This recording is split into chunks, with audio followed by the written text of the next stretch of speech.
So here it is. Welcome to 2021. Happy New Year. And what a morning it is. We're out. I can't believe it. I can't believe it. Someone just texted me who said, you were banging on about this back in 1987. So yeah, it's been my life's work is to get us out of the European Union. It's happened. Yeah, I know it's not perfect. Not great for Northern Ireland, not great for fisheries. And we'll have to go on campaigning to get those things to be where they need to be. But overall, it is for me personally a moment of very great joy.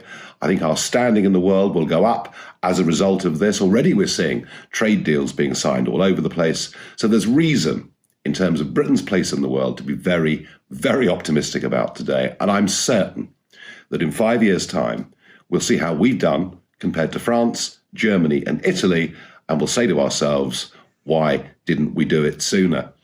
And the funny thing is, so many of those things that I said over the years that I was utterly demonized for have now become mainstream. We're not the cranks anymore. We're not the gadflies. We're not the swivel-eyed loons. We're not the fruitcakes.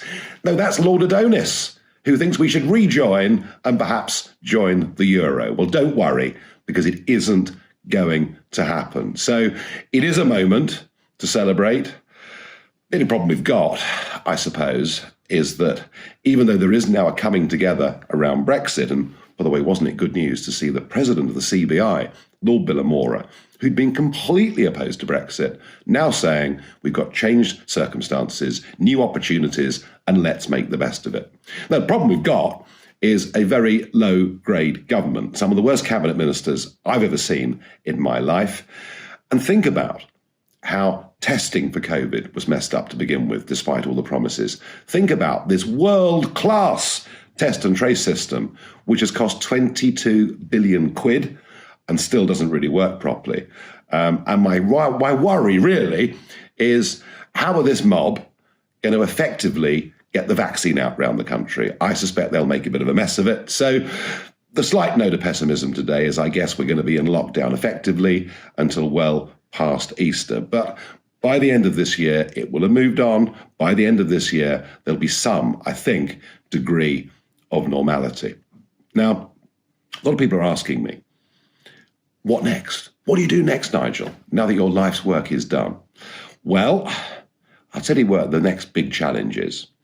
And in some ways, it's an even bigger challenge than the European Union was, a bigger threat to our independence, our way of life, our liberty. And it is China.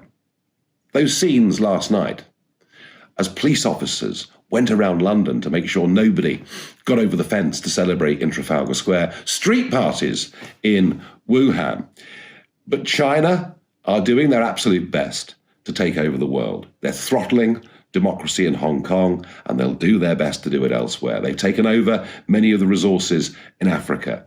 This Chinese Communist Party pose a massive threat to the world, a threat to our freedoms, a threat to our way of life. So my next campaign is to make sure people understand who China are, what the Chinese Communist Party is, what it's doing to its own people, what it wants to do to the rest of the world. We need to wake up to the threat that is posed by China.